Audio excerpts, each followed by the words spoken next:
तुम्हाला सांगतो ना, हा खासदार पण आहेत.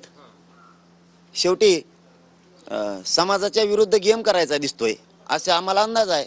शक्यता आहे ती 100% दगा फटका मराठ्यांशी काहीतरी त्यांना करायचं आहे, पण त्यांना ते परवडणार नाही. मी हुशार करायला लागलो मुख्यमंत्र्याला सुद्धा. हा, मुख्यमंत्र्याला मानणारा वर्ग आहे. आम्ही वेळोवेळी म्हणतो मुख्यमंत्री देऊ शकतात मराठ्यांना आरक्षण. आज शब्द नाही माझा, आज वर्ष झालं मराठा लढतोय. आणि तुम्ही त्या दोघांचं ऐकून आमच्याशी दगाफटका जर केला मुख्यमंत्र्यांनी तर मनातून मुख्यमंत्री समाजाचे उतरले म्हणून समजा. हो, मराठा वर्ष झालं लढतोय आणि त्यांच्याशी तुम्ही गेम करणार, डाव टाकणार, ही तुम्ही यशस्वी होणार नाहीत.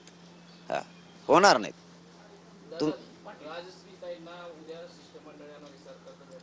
नाही ते काय मला माहित नाही. प्रत्येकाला आंदोलन करायचा अधिकार आहे.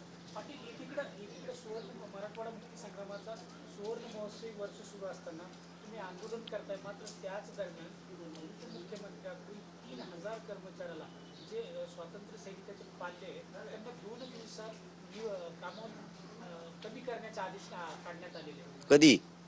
4 दिवसापूर्वी. उपमुख्यमंत्री कोणचे? 4 आहेत. फडणवीस साहेबांना विनंती, बाबा स्वातंत्र्य सैनिक म्हणजे मला प्रत्येक वेळेस तुम्हाला माहिती आहे मी राजकारण करायचं म्हणून करत नाही. त्यांनी तर डाव रचलेलेच आमच्या विरोधात, ट्रॅप रचले, ते आम्ही बघतो त्यांच्याकडे. त्या बाबतीत आम्ही त्यांना खंबीर आहेत, ते बी आम्हाला खंबीर आहेत. तर ते बघतो आम्ही काय करायचं. ट्रॅप रचलेत, आंदोलन उभा केलेत, मराठ्यात दंगली घडवायच्यात.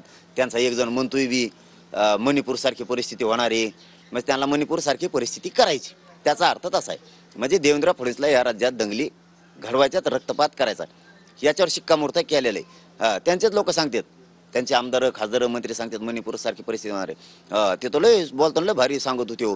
आम्ही सैन्यात होतो, ते हातून ते असं असं करतो, कसले कानू सैन्यात होतो, आमच्या तलवारी लागलेल्या आता असं झालं, असं छातोड बुडीत होती, असं असं असं असं करत होती, लय सांगत होते. का आता कोणाला माहिती सैन्यात येऊ मराठ्याच्याच विरोधात आलाय फडणवीस ऐकून. लय सुंदर सुंदर निवेदन चालू आहे फडणवीसचं. पण हे बाकीचं बघू, काय करायचं ना आम्ही बघू. पण स्वातंत्र्य सैनिक हा लढलेला आहे. हा माणूस याच्या समोर फक्त एकच ध्येय होतं, या धर्तीवरती जो अत्याचार सुरू आहे तो रोखायचा, मुक्त करायचं.